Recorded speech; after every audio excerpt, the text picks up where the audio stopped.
Hello and welcome to Insights, the podcast with your host, Joe Pane. Join me in this deep exploration of our personal journeys from ambition to meaning, where we stop living life fast and start living life deep. This is a journey of waking up and realizing that our lives have never been about us, but about others. True success leaves positive ripple effects on other souls. I believe that success needs to be redefined from our own personal ambitious endeavors to be redefined as the value that we leave and give to others around us. Join me now as we begin this journey to deeper connections, even more fulfillment, some fun, curiosity, life, love, and all good things. Your deeper journey from ambition to meaning starts right now.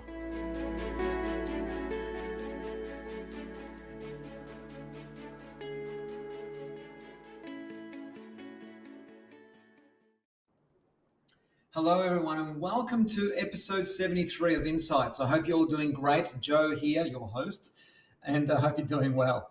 So before we hop into today's topic, which we'll get onto in a moment, just some housekeeping. If you're thoroughly loving these episodes, there's now 72 in the bank, which is incredible. If you're loving this, feel welcome, if you haven't already, to join my private Facebook group called the Emotional Fitness Hub on Facebook. It's got tons of free content. I deliver mini training sessions there that go for about 15-20 minutes on a weekly basis every Wednesday at 11 a.m. Melbourne, Sydney time if you want to join me live. And there are a ton, all those videos get recorded, so there are tons of them because I've been running that closed Facebook group for a little while now. So the Emotional Fitness Hub. And if you are already a member there, be sure to say g'day when you're watching the videos. And of course, feel more than welcome to refer anyone to join the group there. It's a wonderful tribe that we're building there of like-minded people where we can talk anything regarding spirituality, emotional fitness, and overall well-being. So love it. And I love what we're creating there. So feel welcome to join me there if you like. Okay, so today's session is going to be focusing on our journey of letting go of the reign of perception. The reign of perception. Fascinating words. So in life, if you think about it, I hope you don't mind me just getting straight into it. In life, on a daily basis, all we have, the only thing that we have is our perception of reality. That is all we have. Nobody has got direct access to reality itself. As I've shared on many stages over the years, we can only experience our experience of experience. So in other words, our perception is how we see things. Our perception, of course, is made up of a whole bunch of complex human behavioral filters, things like our values, our beliefs, our past experiences, our historical narrative, what we've made the past mean, what we make the present mean, what even we make the future mean. Because as we can all appreciate, we are absolutely meaning-making machines in a world that absolutely has no meaning at all except the meaning that you and I choose to give it. But today, the reign of perception I want to talk about because there are 3 levels of perception that we need to be aware of. The 3 levels of perception that the deeper we go, the more closer we get to reality itself. And I'll explain what these 3 levels are. Obviously, I'll teach those in a moment. But you'll find that when we get to the 3rd level, which is the deepest level of perception, the deeper the level of perception, as I want to describe and share with you here, the more accurate our perception is of what's actually going on. So let's have a look at what I'm talking about here. First of all, the reign of perception. We are absolutely under that reign continually 24/7, every micro moment of our lives. And people who I've read over the years, the mystics of the world, you know, the Christ consciousness people, the Buddhas, the mystics of the world. There's only been a handful of true mystics that have existed in the history of humankind. And the point being that, and this is what we need to understand, is what is a mystic? Because the word mystic gets overused a bit these days. A mystic is someone who is still living in their body, or at the time of their lifetime, they were living in their body, and they simultaneously had access to other planes of consciousness. Or in other words, they got to experience living beyond the veil, which is typically what we all experience when we leave our body, when our bodies stop breathing. In other words, when we pass on, they have experienced the other side. And a mystic is someone who has been to the other side, has come back, collected all of these teachings and perspectives that they can provide to humanity so we can navigate the challenges of life in a much more elegant, healthy, meaningful, accurate way, if that makes any sense at all. So I love reading, the works of any mystic. And one of the people that I've been following for a long time, he's no longer with us, is Dr. David R. Hawkins. I've read his books, I don't know how many times, and he has phenomenal language in describing this reign of perception. And that language, the reign of perception, I've borrowed those words from him, and I love that. So let's talk about, in this episode now, how to journey through the reign of perception and not be as influenced by that reign of perception as much as we should allow it to. So there are 3 levels of truth, or 3 levels of perception that we need to be aware of. So before I hop into that just specifically, what we need to understand is that every time we experience something in our perception, every time we experience something in our reality of that day, whether it's just walking down the street or going for a swim or catching up with a friend or whatever it might be, we are continually, whether we are aware of it or not, we are continually interpreting what our experience means to us, continually. So someone does not respond to a text message. What does that mean? It doesn't actually mean anything. But what is it that you and I make it mean? Well, the ego would say, well, it depends who it is. It depends on how important the text message is. It depends on how much I'm focusing on it, and a whole bunch of other, reasons that we all would give in terms of justifying what that text message non-response actually means. So bear with me, we're circling back to something that makes sense, trust me.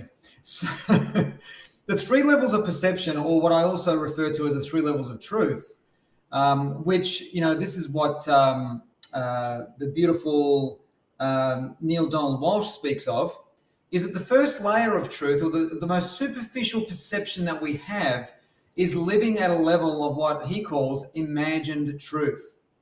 So this is where the bulk of the population actually psychologically or psychically or energetically or even emotionally lives.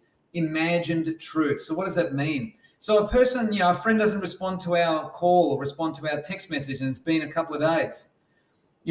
Imagined truth means that we completely design or make up a fantastical so-called truth as to why this person has not responded to us.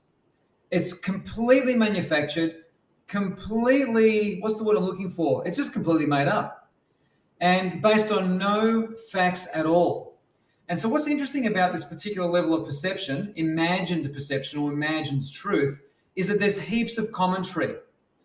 At this superficial layer of perception, there's lots of drama going on in our minds. Now, I don't know about you, but I have fallen victim to the dramas in my head many, many times over the course of my lifetime. In fact, I didn't even know that there was another world until I got into personal development back in the late 90s and, starting my own coaching business back in 2006. I didn't even know that any other worlds even existed. If you said to me that I lived alone in my own psychological world that was unique to me and no one else, I wouldn't have known what you were talking about. Yet so many people live on this level of imagined truth. They just assume it's a complete, fabricated, made up, fantastical, riddled in drama kind of perception. So my friend hasn't responded to my call. I might start thinking things like, oh, my friend doesn't like me. Or, there's a whole bunch of stories that I've attached that this rejection reminds me of when I was rejected 10 years ago in a relationship. I might draw a connection between this micro experience to something that happened in my past, and I just keep repeating the whole dramatical error in my thinking, producing all of these emotions that are fear-based, that don't feel good at all, and don't serve me or anyone else in that fashion in a very good way. So that's the first level, imagine the truth. Now, the beautiful thing is that by being aware of this, the great coaching question we can ask ourselves is that if we're finding that we're feeling in a way that we don't like to feel, and we've interpreted an experience, we need to ask ourselves, how do I know that what I'm thinking about that is true? How do I know that the meaning I've just given that is even true? And quite often the answer to that question is, I actually don't know that it's true, right? So that's the most superficial level of perception. That's layer one, imagined truth or imagined perception. The second layer, which is going a little bit deeper and getting more closer to the accuracy of things, is what Neil Donald Walsh refers to as assumed truth. Assumed truth. So assumed truth has still got some drama. Assumed truth still has some fabrication. Assumed truth is still fantastical, but not as dramatic as the first layer. So the second layer, which is assumed truth or assumed perception, is where my friend does, going back to that same example, my friend hasn't responded to my text message and a couple of days have gone by. I might assume something like they're very busy, or they might have seen it and they've just forgotten to respond. I've done the same. We all do this. So that's still fabricated because I still don't know the actual reason why they haven't responded, right? But can you feel and sense how this second layer of assumed truth is not the drama, the fabrication, and the fantastical thinking is not as amplified as the first layer? Because the first layer has got a lot of my ego in it. The first layer has got lots of story in it. The first layer is basically completely blown out of proportion. And I've done that many times in my life where I've just fabricated something in my mind, imagining what something means, imagining why. Like this used to happen to me a lot when I was in my early 20s. If I found out about a party of some kind that I wasn't invited to, oh my Lord, that would play around in my mind for weeks. My God.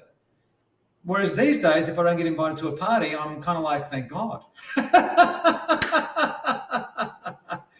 Oh my God, how things change.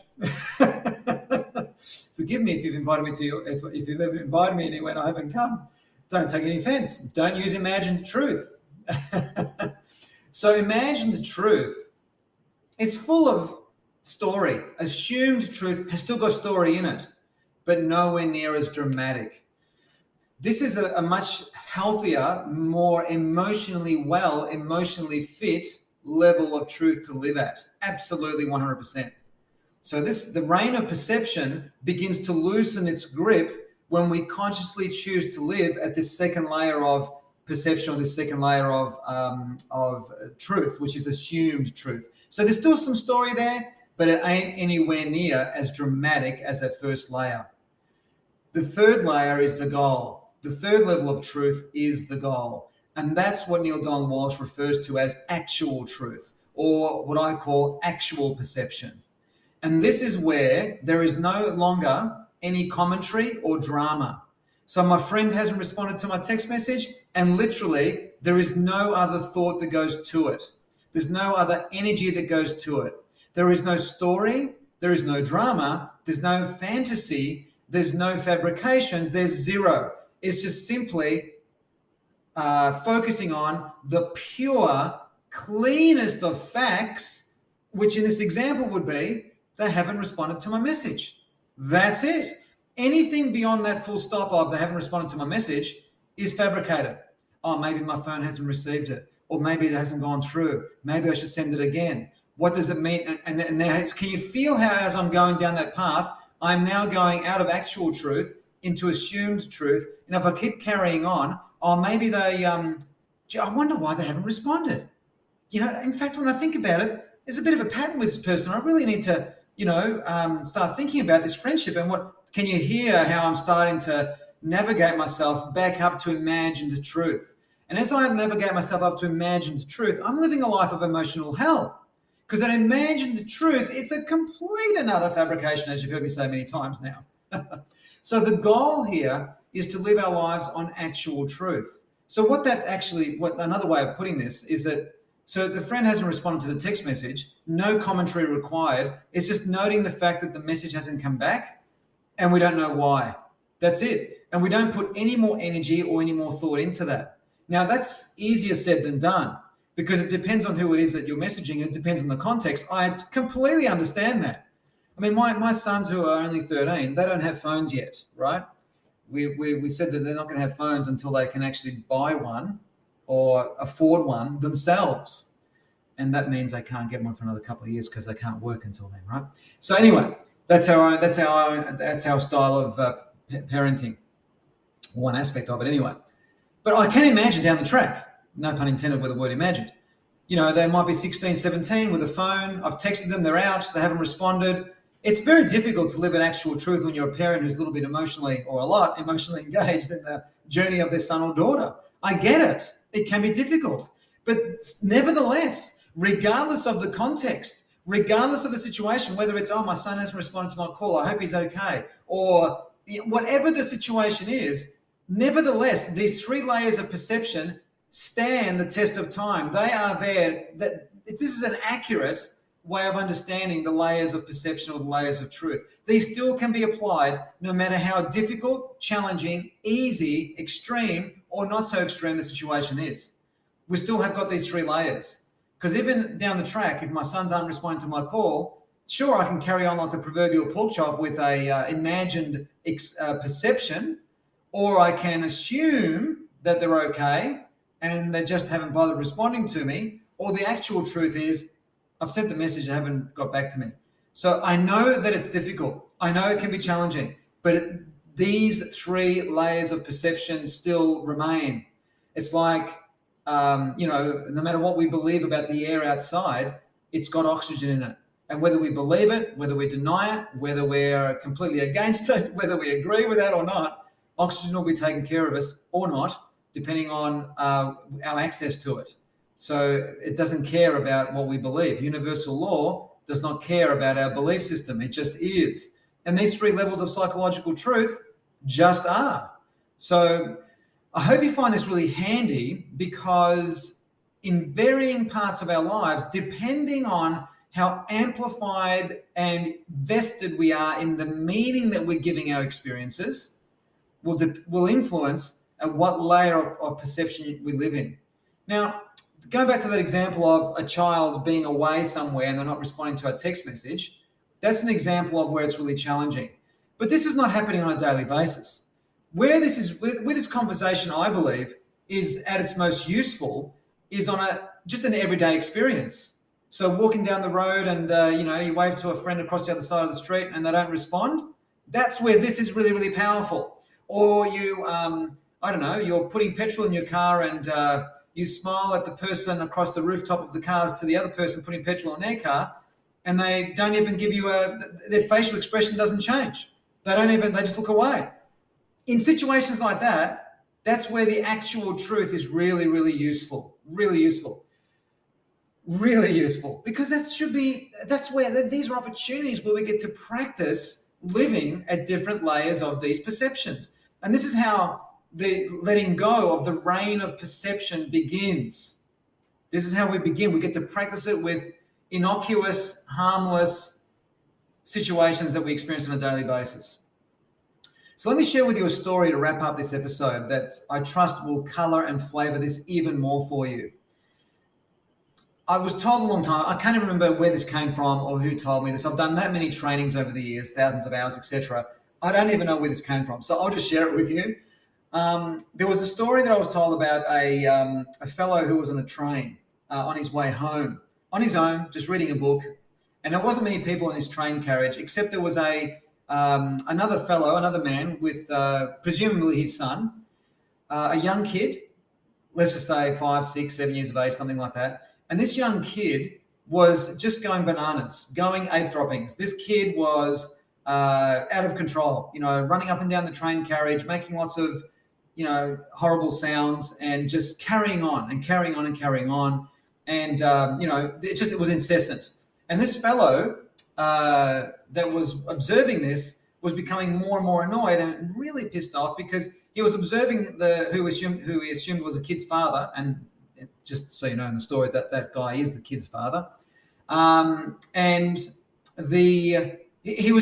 couldn't believe that the father wouldn't do anything about this. He just let this kid go. He wouldn't do anything to it. And so the guy in the train was living at a level of imagined truth, because now all the stories going on in his head, all in his mind is like, oh my God, I can't believe this guy's letting this kid go. This kid needs to be, I'm going to put my foot out. So he just trips over and bangs his head. So he just shuts up. This is so annoying. All of this drama, fantastical, awful thoughts at imagined level of truth is what he was experiencing as he was trying to read his book on the train, as this kid was behaving in a really obnoxious way, and observing that the father was just sitting there and doing nothing about it. So he was just living in this turmoil of imagined hell as he's watching and observing what's going on. And also taking every ounce of energy to not walk over to the dad and say, hey, listen, do you mind just like every ounce of his energy was put toward not doing that. And so he gets to the station where he's getting off. And it happens to be that the father of this and this kid happened to get off at the same radio station, the same train station. And as they're hopping off the carriage, the father glances over to this man, and with this incredible look of compassionate love, and says to this man, forgive my son, for his mother passed away yesterday and he just doesn't know how to respond. He doesn't know how to react. And in fact, I don't know how to react either. And he just walks away. Immediately, this man is transported from imagined level of truth all the way down to actual truth, where you know the facts, actual truth. And everything changed, just like that, in a heartbeat. And he walks away, the man I'm talking about, feeling mildly guilty, maybe a lot guilty, I don't know. It's a story that I was told. He's probably feeling guilty that he went through all of that in his head. And if this man is aware of himself and in his mindset and how he psychologically constructs his reality, every micro moment of every living experience, let this be a lesson to him, to me, to you, to us, of how it is that we can easily create a psychic hell inside the fantastical thinking of our mind by living on an imagined truth level. So in a heartbeat, this father of this son, by sharing with him what was actually going on, transported this other man from imagined level of perception, imagined level of truth, bypassed assumed truth, all the way to actual truth. And in actual truth, I'll tell you what you'll find. You'll find peace. You'll find unspeakable joy. You will find an energy that is unperturbed. You'll find stillness of water. Still. It's beautiful. Now, obviously, I'm not a fully realized being. I trust that you're not either. We're all on the path to becoming fully realized. And I believe that a fully realized being lives at the actual truth all the time, and nothing tempts them out of it. So there you have it. There's an interesting challenge for all of us to face. So as I said, there are situations in life where it seems near impossible to live at actual truth level, especially if we've got a son or a daughter who's out there somewhere and they're not responding to our calls. It's pretty bloody hard to live at actual truth. And the actual truth in that instant is they just haven't returned my call, right? But where this is really useful, as I said, I'm just doing a little micro recap.